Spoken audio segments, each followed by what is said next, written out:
Hello everyone, welcome to this tutorial. So इससे पहले वाले क्लास में हमने इक्विसिटम के स्टेम की टीएस की स्टडी करी थी या एनाटॉमी ऑफ स्टेम पढ़ा था। तो ये जो एनाटॉमी ऑफ स्टेम है जो कि इक्विसिटम में मैंने पढ़ाया है, तो इस पे एग्ज़ाम में आपके क्वेश्चन आता है, तो शॉर्ट नोट भी आ सकता है और एक कंप्लीट मेजर क्वेश्चन भी आ सकता है आपके। तो मोस्टली क्या होता है इनमें कि अच्छे से डायग्राम ड्रॉ करने से भी इनमें अच्छे मार्क्स स्कोर कर सकते हैं हम। तो देखो आपके एग्ज़ाम्स में ये आ चुका ये वाला question, anatomy of stem in equisetum. So next जो क्वेश्चन है वो भी आपके एग्ज़ाम में आ चुका, जो मैं आपको अब पढ़ाऊँगी। तो उससे पहले मैं दो चीज़ें आपको बताना भूल गई थी। वो ये था कि जहाँ मैं इनर कॉर्टेक्स की बात कर रही थी, तो जो इनर कॉर्टेक्स वाला पोर्शन होता है वहाँ पर जो असिमिलेटरी रीजन होता है वहाँ और ग्रूव खांच के नीचे, ये मैंने खांच बताई थी ऐसे। तो यहाँ पे जो असिमिलेटरी रीजन होता है और जो ग्रूव होती है खांच और असिमिलेटरी रीजन या मैं स्वांगीकरण, असिमिलेटरी रीजन और खांच, इनके नीचे एयर चैम्बर्स पाए जाते हैं। तो इन एयर चैम्बर्स को क्या कहते हैं? वेलिक्यूलर कैनाल। इन एयर चैम्बर्स को वेलिक्यूलर कैनाल कहते हैं, जो कहाँ पाया जाता है? इनर एंडोडर्मिस में, असिमिलेटरी रीजन और खांच के ठीक नीचे पाए जाते हैं। ये इन्हें एयर चैम्बर कहते हैं, या ये जो एयर चैम्बर बनते हैं खांच और असिमिलेटरी रीजन के ठीक नीचे, तो इन्हें वेलिक्यूलर कैनाल के नाम से भी जाना जाता है। इस वेलिक्यूलर कैनाल का फंक्शन वायु संग्रह करना होता है, एयर स्टोरेज का ये कार्य करते हैं। ठीक है, अब देखो नेक्स्ट थिंग क्या थी कि मैंने स्टील पढ़ाया था इस स्टेम में। तो स्टील में क्या होता है? कैरिनल कैनाल पाई जाती है।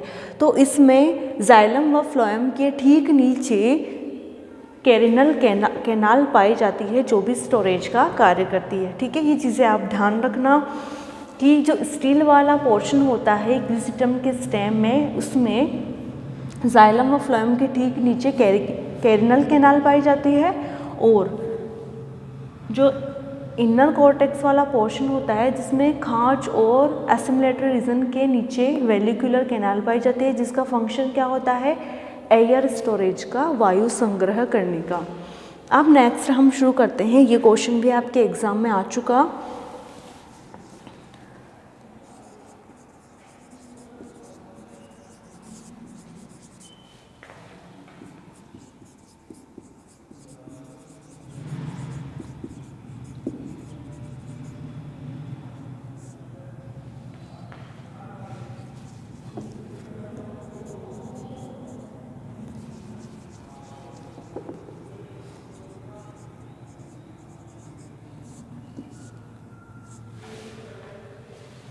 इंटरनोड संधि। तो देखो एनाटॉमी ऑफ इंटरनोड, तो यहाँ मैं इंटरनोड की स्ट्रक्चर बताऊंगी। मैंने आपको ये चीज़ बताई थी कि जो इक्विसिटम का स्टेम होता है वो कैसा होता है? नोड और इंटरनोड युक्त, मैंने बताया था आपको। तो ये जो संरचना होती है उसमें मैंने आपको ये चीज़ बताई कि नोड और इंटरनोड होते हैं इसमें स्ट्रक्चर में। ठीक है, अब देखो जैसे कि गन्ने में आप देखते हो तो गन्ने की जो संरचना होती है वो नोड और इंटरनोड युक्त होती है। तो यहाँ पे मैं इस इंटरनोड की स्ट्रक्चर के बारे में पढ़ाऊँगी। तो उसी टाइप से मैंने ये भी बताया था कि जो इक्विसिटम का स्टेम होता है, इस इक्विसिटम के स्टेम में नोड और इंटरनोड दोनों पाई जाती है। मीन्स ये स्टेम नोड और इंटरनोड से बना हुआ होता है, संधि और पर्व संधि जिसे हम कह सकते हैं। तो अभी तक मैंने जो बात की थी वो कॉमन स्टेम की बात की थी, इसमें जो इसमें नोड वाला पोर्शन होता है। अब देखो मैं इंटरनोड की बात करूँगी, इस वाले पोर्शन की।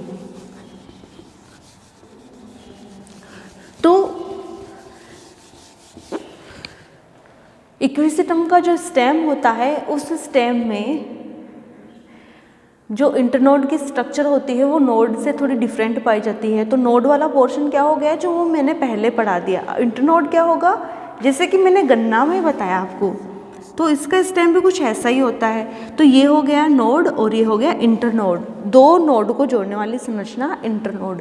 तो जो इंटरनोड होती है उसकी संरचना नोड से थोड़ी डिफरेंट प्रकार की होती है और इंटरनोड में वेलिकुलर कैनाल एब्सेंट होती है। सेकंड थिंग, एक तो इन दोनों की जो एनाटोमी या आंतरिक संरचना है वो डिफरेंट होती है, मींस नोड इंटरनोड से या इंटरनोड नोड से डिफरेंट होता है। सेकंड थिंग, इनमें वेलिकुलर कैनाल एब्सेंट होती है। Third thing, means completely absent नहीं होती, इक्विसिटम के मोस्टली स्पीसीज में वेलिकुलर कैनाल एब्सेंट होती है। और जहाँ नोड में स्टिलर सिस्टम एक रिंग में पाया जाता है, ठीक है, यहाँ ये रिंग में नहीं पाया जाता है। ये चीज़ हमेशा ध्यान रखना कि जो इक्विसिटम का नोड वाला पोर्शन होता है, इक्विसिटम के स्टेम में जो नोड वाला पोर्शन होता है उसमें जो स्टिलर सिस्टम या संवहन तंत्र होता है वो एक कंप्लीट रिंग के रूप में या वलय के रूप में पाया जाता है, जबकि इंटरनोड में ये वलय के रूप में नहीं पाया जाता है। नोड में जो वैस्कुलर सिस्टम होता है जिसे हम स्टिलर सिस्टम भी कह सकते हैं, तो नोड में पाया जाने वाला स्टिलर सिस्टम कैसा होता है, यूस्टिलिक साइफोनोस्टिल टाइप का होता है। ये चीज़ ध्यान रखना। इक्विसिटम के स्टेम में, नॉर्मल स्टेम में, ठीक है, इक्विसिटम के स्टेम में पाया जाने वाला जो वैस्कुलर बंडल होता है या स्टिलर रीजन होता है, स्टिलर सिस्टम होता है, वो यूस्टिलिक साइफोनोस्टिल होता है। ये चीज़ ध्यान रखना। पहले हम डायग्राम ड्रॉ कर लेते हैं किसका, नोड वाले पोर्शन का, जो मैंने थ्योरी आपको पढ़ा दी।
तो ये जो आउटर मोस्ट लेयर होती है इसे कहते हैं क्यूटिकल।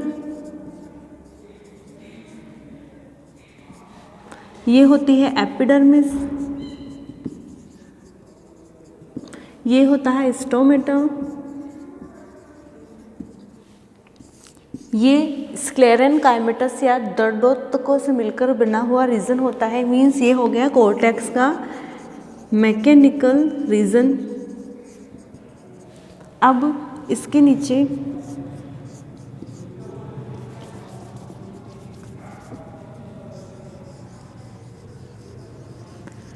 क्लोरेन काइमा से निर्मित लेयर होती है, मैंने बताया था आपको, हरित उत्तकों से मिलकर बनी हुई ये परत होती है जिसमें क्या होता है, क्लोरोफिल कंटेंट, ठीक है।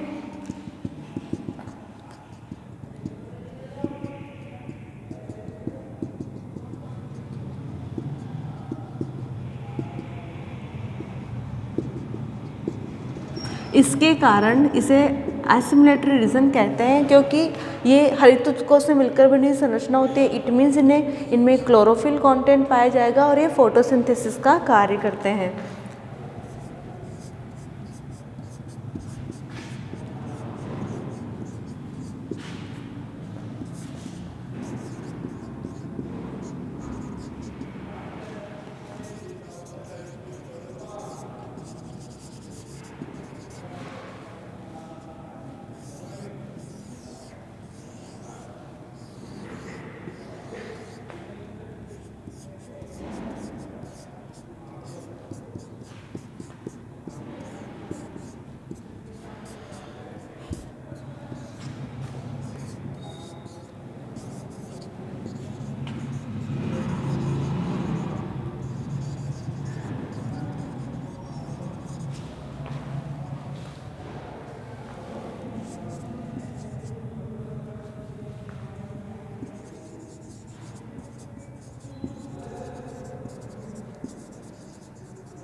तो इससे पहले वाली वीडियो में मैंने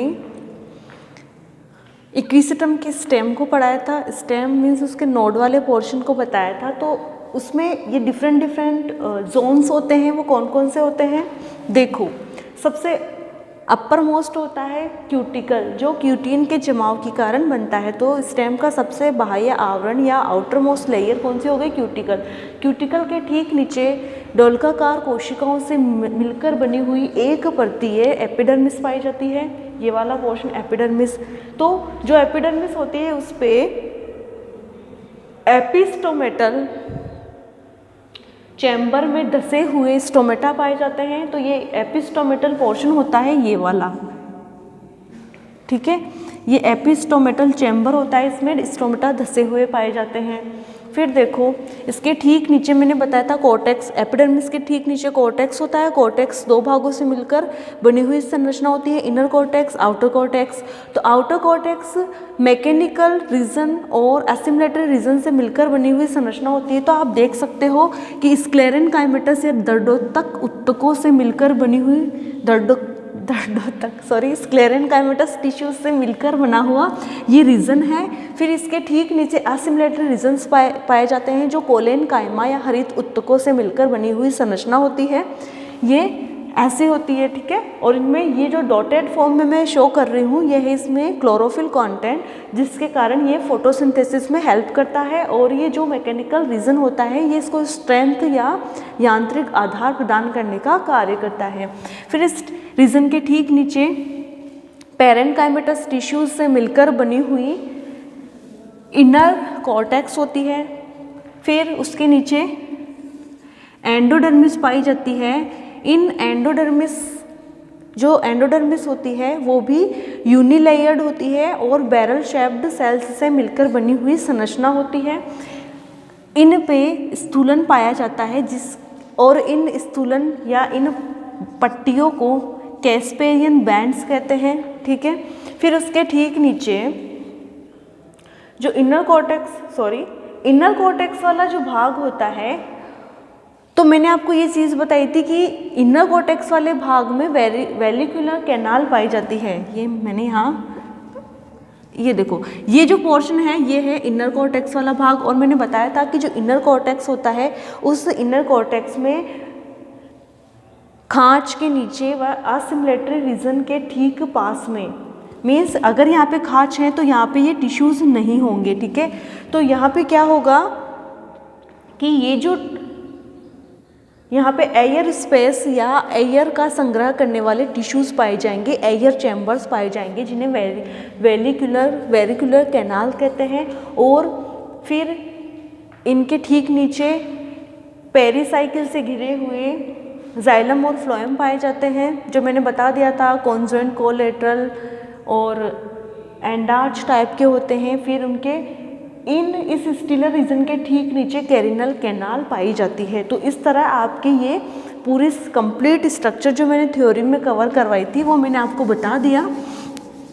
हाँ, ये चीज़ ध्यान रखना कि कोर्टेक्स की सबसे इनर मोस्ट लेयर जो होती है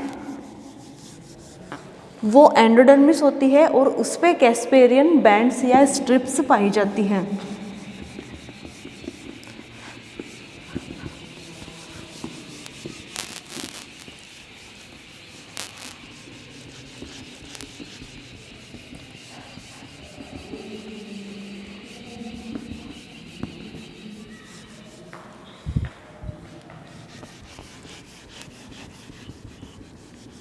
तो हम कहाँ थे? यहाँ। मैंने बताया था कि इसमें इसकी स्ट्रक्चर इस इंटरनोड से थोड़ी डिफरेंट होती है, इस नोड से थोड़ी डिफरेंट इसकी स्ट्रक्चर होती है। और ये जो इंटरनोड वाला पोर्शन होता है इसमें कई या अधिकांश स्पीसीज में वेलिकुलर कैनाल एब्सेंट होती है। उसके अलावा इसमें क्या होता है वो देखो कि ये जो इंटरनोड होता है, इस इंटरनोड में जो वैस्कुलर बंडल होते हैं या स्टीलर सिस्टम होता है वो रिंग के रूप में नहीं पाया जाता है। छोटे छोटे स्टीलर बंडल इसमें पाए जाते हैं, लेकिन वो कंप्लीट रिंग के रूप में नहीं पाया जाता है। ये चीज़ आप ध्यान रखना। अब हम बात करते हैं इसमें रिप्रोडक्शन की। तो रिप्रोडक्शन कैसे होता है?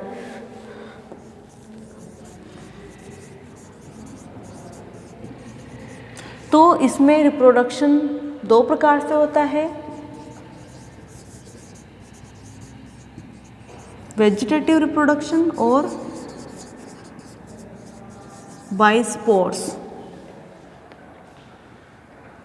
तो देखो, वेजिटेटिव रिप्रोडक्शन या कायिक जनन इनमें कंद के द्वारा या ट्यूबर के थ्रू होता है।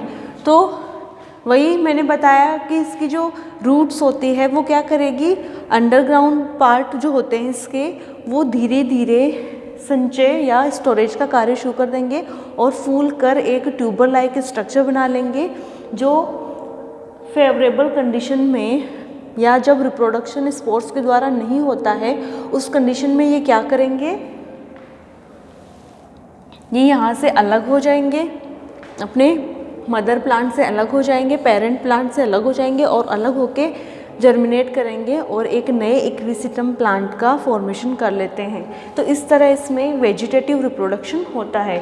अब हम बात करते हैं स्पोर्स की, बाय स्पोर्स।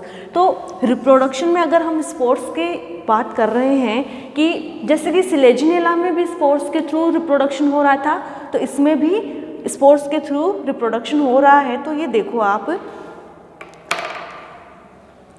स्पोर्स के द्वारा अगर इसमें रिप्रोडक्शन होता है तो मोस्ट इम्पॉर्टेंट थिंग क्या होती है, आपके शॉर्ट क्वेश्चन ये भी आ जाता है कि सम बीजाणुक जातियाँ बताइए या टेरिडोफाइट्स की सम बीजाणुक जातियाँ बताइए, विषम बीजाणुक जातियाँ बताइए।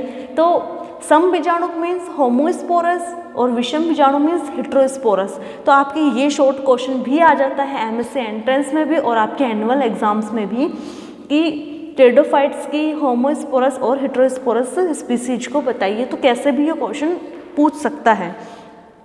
तो देखो, इक्विसिटम में होने वाले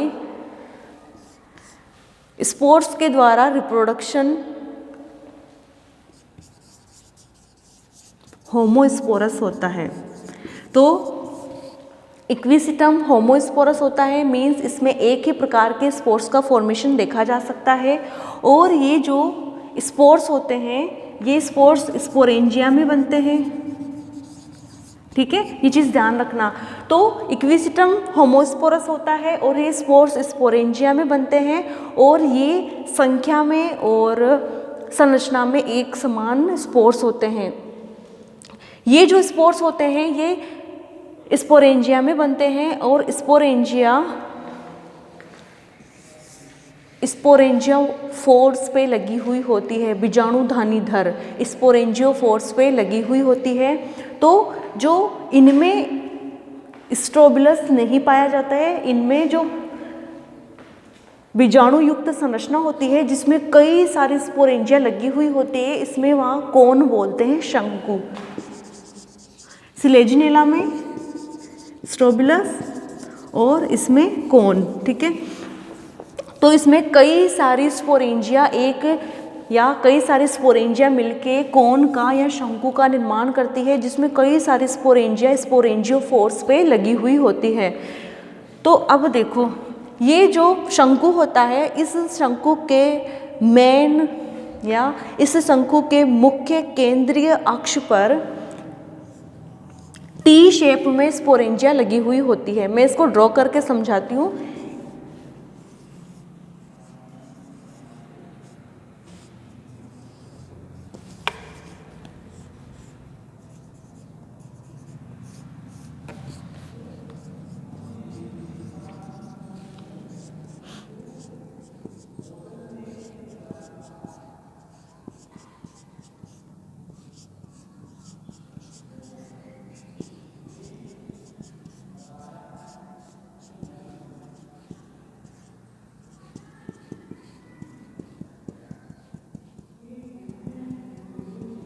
तो ये क्या संरचना हुई, इसमें कोन की संरचना, ठीक है। अब मैंने बताया कि शंकु के मुख्य केंद्रीय अक्ष पे टी शेप में कई सारे स्पोरेंजियोफोर्स लगे हुए होते हैं। इन स्पोरेंजियोफोर्स के आधारीय भाग पे स्पोरेंजिया लगी हुई होती है। तो जब ये स्पोरेंजिया मैच्योर हो जाती है, परिपक्व हो जाती है, तो ये थैलेनुमा संरचना में दिखाई देती है। और इन थैलेनुमा स्पोरेंजिया में एक समान प्रकार के स्पोर्स पाए जाते हैं और ये संख्या इनकी निश्चित होती है। तो लगभग 10 से 20 स्पोरेंजिया एक कोन में लगी हुई होती है। ये जो संरचना होती है वो ऐसी होती है।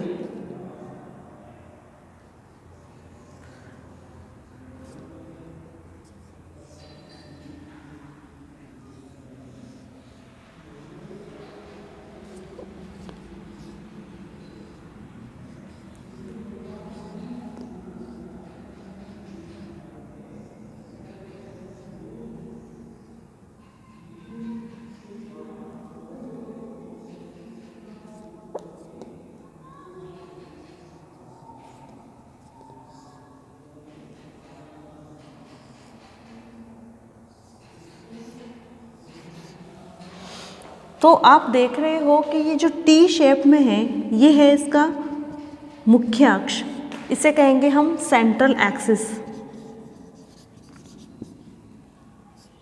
तो इस स्पोरेंजिया की स्ट्रक्चर या इस कोन की स्ट्रक्चर, मैंने बताया कि इक्विसिटम में स्पोर्स के द्वारा रिप्रोडक्शन होता है। तो पहले ये जानना जरूरी हो जाता है कि ये स्पोर्स कहाँ बनते हैं, किस अरेंजमेंट में लगे हुए होते हैं। तो ये कोन के अंदर स्पोरेंजियोफोर्स पे स्पोरेंजिया में बनते हैं, जो एक परिपक्व स्पोरेंजिया, एक थैलेनुमा संरचना होती है जिसमें समान प्रकार के स्पोर्स लगे हुए होते हैं। इट मीन्स ये होमोस्पोरस होती है।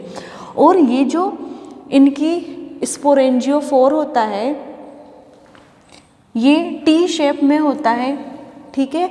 और उसके अलावा ये वृंत और डिस्क में डिवाइड होता है। डिस्क,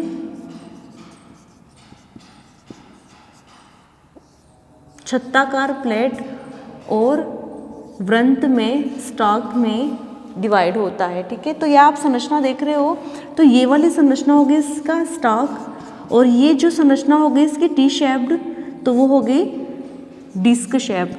तो इस डिस्क शेप संरचना के आधारीय भाग पे ये स्पोरेंजिया लगी हुई होती है ऐसे।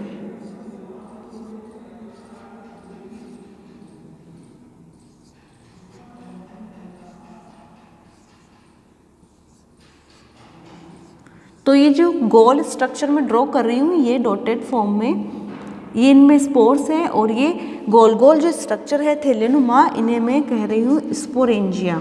तो स्पोरेंजिया स्पोरेंजियोफोर्स पे लगी हुई होती है, जो एक डिस्क या छत्ताकार प्लेट के आधार के भाग में लगी हुई होती है। ये आप देख सकते हो कि ये जो छत्ताकार प्लेट है ये वाली, इस छत्ताकार प्लेट के बेस की तरफ या आधारीय भाग की तरफ ये स्पोरेंजिया ग्रुप्स में लगी हुई होती है। ये 10 से जो मैच्योर होती है उसमें तो ये स्पोरेंजिया 20 तक होती है, और जो इमेच्योर होता है कोन उसमें ये 10 से 12 स्पोरेंजिया होती है। ये जो सेंट्रल एक्सिस होता है, इस सेंट्रल एक्सिस के चारों ओर स्पोरेंजियोफोर पे ये स्पोरेंजिया लगी हुई होती है, जो इस छत्ताकार प्लेट के आधारीय भाग में लगी हुई होती है। और इस स्पोरेंजियोफोर को हम 2 भागों में डिवाइड कर सकते हैं, छत्ताकार प्लेट और वृंत में। तो ये जो वृंत होता है इस छत्ताकार प्लेट को जोड़ने का कार्य करता है यूं, ठीक है। तो ये इसको जोड़ने का कार्य करता है, और इसके आधारीय भाग पे, इस छत्ताकार प्लेट के आधारीय भाग पे ये स्पोरेंजिया लगी हुई होती है, जिनमें स्पोर्स का फॉर्मेशन होता है। अब इस स्पोरेंजियोफोर्स और स्पोरेंजिया का डेवलपमेंट कैसे हुआ ये मैं आपको नेक्स्ट क्लास में समझाऊंगी।